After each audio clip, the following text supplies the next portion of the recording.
Hey guys, so here's a lesson. We're going to be going over solubility today, all right? Anytime that you think I'm going too fast, pause, write down on your notes.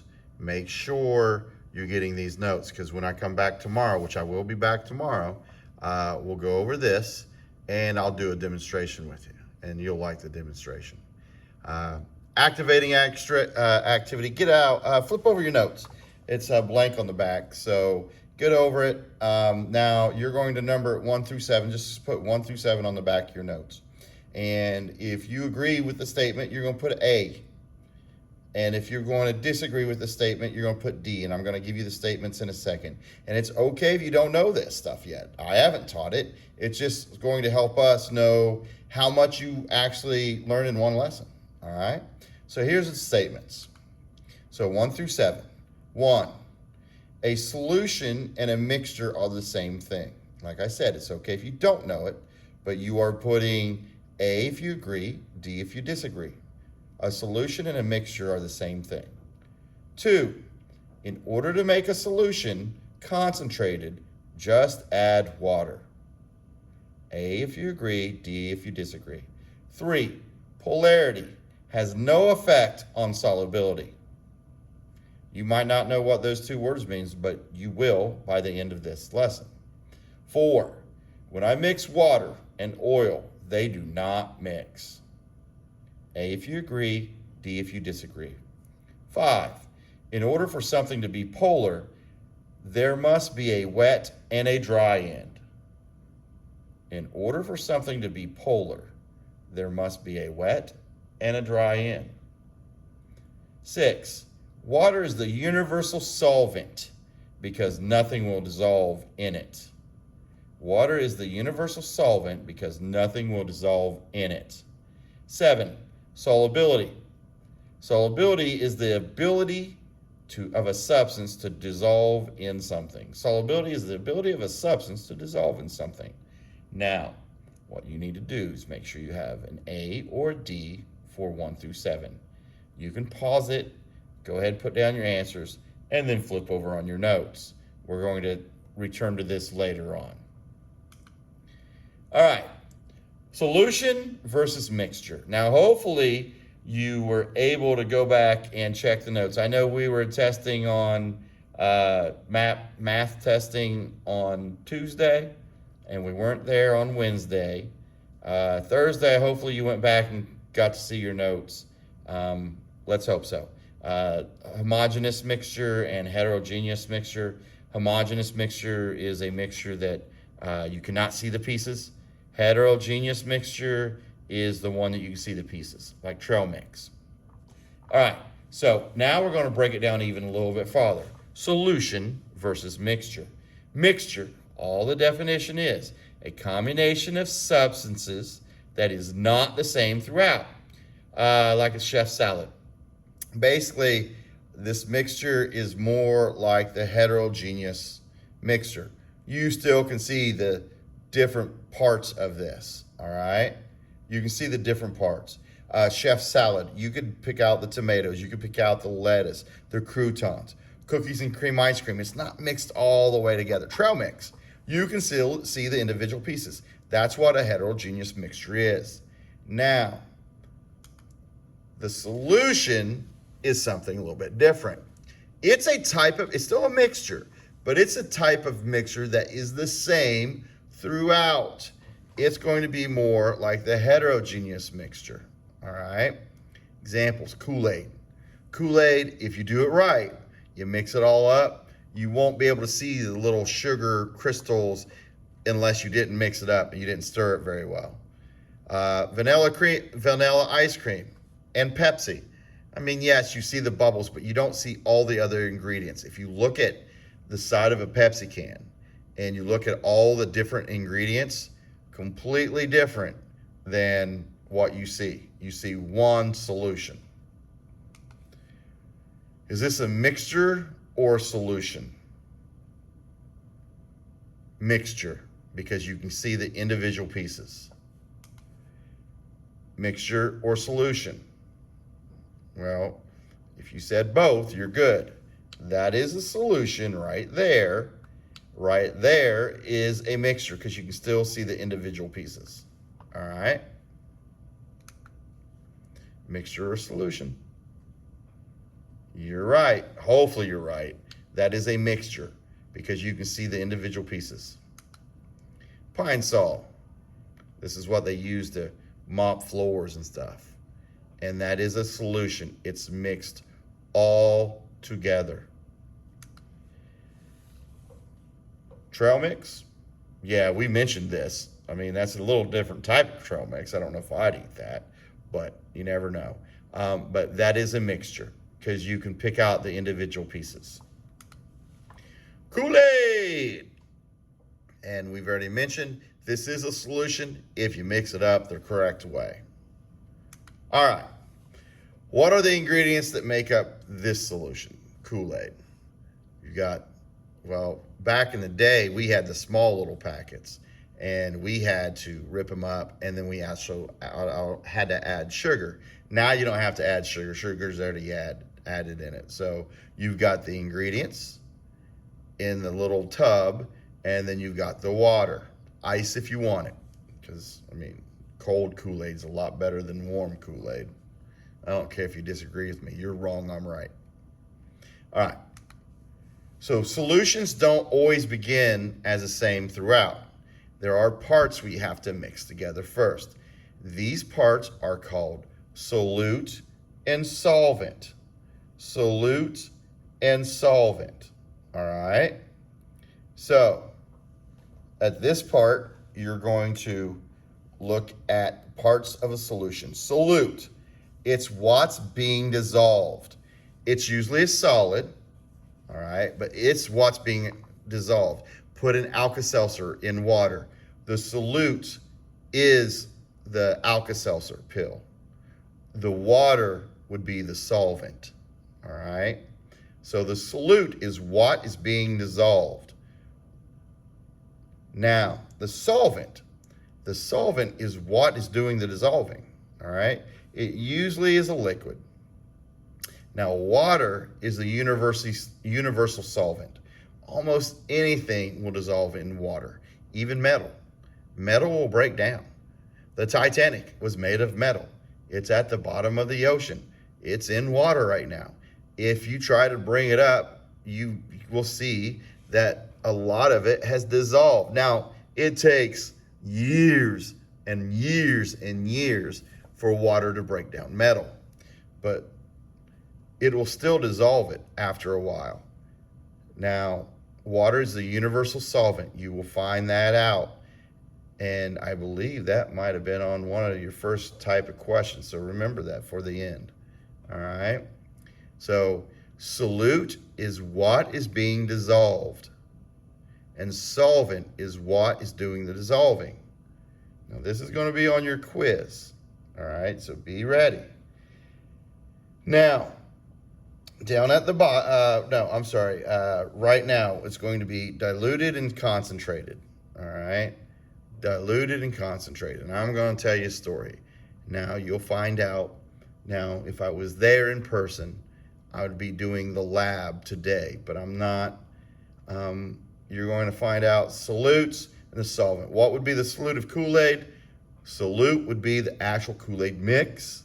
Solvent would be the water. All right? So, Kool-Aid is good when you mix the solute and solvent together correctly. But what if I did this? What if you added more water? All right, let's get back. Let me tell you about my grandmother and my mom. When we grew up, we were po. We were po. We couldn't even afford the OR. So we weren't poor, we were po. So my mom had a pitcher for Kool-Aid, and she would either have us or she would rip one packet, just one. We couldn't use two, just one packet. And then we would add the water. That Kool-Aid did not taste very sweet. It kind of watered down. All right. Now, it's different when I went over to my grandmother's house because my grandmother spoiled us. So when she made Kool-Aid, she put in, I don't know how many packets, but it was sweet and it was good. I'm going to show you this tomorrow, all right, when we talk about this. But like my mom's Kool-Aid, if we added more water, it's not going to taste very sweet. It's going to be watered down, what they call watered down or diluted, all right? And that's diluted. And I'm going to show you a picture so you can draw it here in a second. So, and then the opposite. What if you added more Kool-Aid mix like my grandmother? My grandmother, very sweet, sweet, sweet Kool-Aid. And what is that called? That's called concentrated. I'm going to show you right here. All right, diluted. Now copy this down in the column where you can show the picture. If you want to use different colored markers, you can to show the difference. See over here, you got solute and you got solvent. Remember, solute is what is being dissolved. Solvent is what's doing the dissolving. So this is the Kool-Aid mix and that is the water. So diluted is a solution that has a low amount of solute and a lot of solvent. So it's watery, it's light in color. And I will demonstrate this same thing tomorrow, all right? So you'll be able to see. I'm hoping my camera's picking up this and not, all right. I'm seeing a little bit of a glare, but I still think you can see it okay. But so diluted means that there is a lot of watery stuff in there. It's lighter in color. It's not nearly as good, at least in my opinion, it's not nearly as good. All right, so make sure you pause it and draw this picture, and you might want to put these things on there. So do the best you can. Go ahead and get my color pencils or markers out. So, because remember, you get to use this on your test if you choose. All right, concentrated. Now copy this down under the concentrated. Basically is a solution that has a low amount of solvent and a lot of solute. Like I said, I don't know how many packages of Kool-Aid my grandmother put in there, but I know it was more than one because it was sweet and it was a lot darker in color. All right. So it was really, really good. It tasted good. It tasted super sweet. But that is concentrated. You have a lot more solute, a lot more of the Kool-Aid mix, and a lot less of the solvent. Really, you're probably, if you're doing Kool-Aid and you're going to put a pitcher in there, you're probably going to put the same amount of solvent in there, but you're going to put a lot more solute in there. Or you could fill the pitcher up like 3/4 of the way instead of all the way. Then that puts a little bit less solvent in there, and it's a sweeter, darker color. All right. Example, Kool-Aid, if we added too much water, the solvent, the Kool-Aid would be diluted. It wouldn't taste very good. If we added too much Kool-Aid mix, solute, it would be concentrated. It might cause a diabetic coma, but it would taste really good. So, all right. You're not going to be able to think, pair, and share just because, well, guess what? You're doing this on your own. But you can think about this. What do I need to do to this solution to make it more concentrated? What do I need to do to make it more diluted? What would you have to do? All right, solubility. Going on down to the bottom of the page. Solubility is the ability of a substance to dissolve in a solvent, like the Kool-Aid powder. It has solubility. It was able to dissolve in a solvent, which is the water. All right, so all solubility is telling you if it has the ability to do that. Polar. Now, polar, think of a battery, all right? A battery, when you put in a battery in a remote control, if you put it in wrong, what happens? Yeah, it doesn't work. If you look at a battery, it will have a plus and a minus side, right? And if you put it in backwards, it's not going to work. That's just the way the current needs to flow. So, polar, having two opposite ends, a positive end and a negative end, just like a battery. Water is polar substance. Look, it has a positive and it has a negative. So the hydrogens are positive and the oxygens are negative, but it has a positive, and a negative.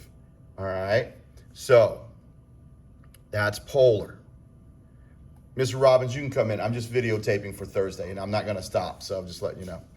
All right, sorry, Mr. Robbins just came in to fix your Chromebook carton. Hopefully it's fixed by next Monday, because that's when you're watching this. Non-polar, the two ends are not, oh, and the Chromebooks are plugged in. Sorry, I never thought about not plugging them in. Not going to think. Non-polar, the two ends are not opposite. So if you look right there, you have a positive, oh, my bad. You have a positive and a negative, all right? On a non-polar, the two ends are not opposites. There is no positive or negative region, all right? So non-polar doesn't have a positive or negative. Key point, whether something is polar or non-polar affects the solubility, if it dissolves or not, okay? Think about this. Likes dissolves likes. So if something's polar, it will dissolve something that's polar. If it's non-polar, it will dissolve something that's non-polar. Now here's the problem. Polar will not dissolve non-polar. All right? Real life, right here. Oil does not dissolve in water, does it? If you've put oil in water, it just kind of clumps together. It will not dissolve. It will not break down. Oil does not dissolve in water. We know water is polar. Therefore, oil must be non-polar. All right? Now, so how do we get grease off a frying pan? Think about that. If water does not break down the oil in the frying pan, then will the frying pan ever get clean? Well, guess what? There's ways to actually do that. Soap, Dawn dish detergent. It will break down. It adheres to the oil and it breaks it down.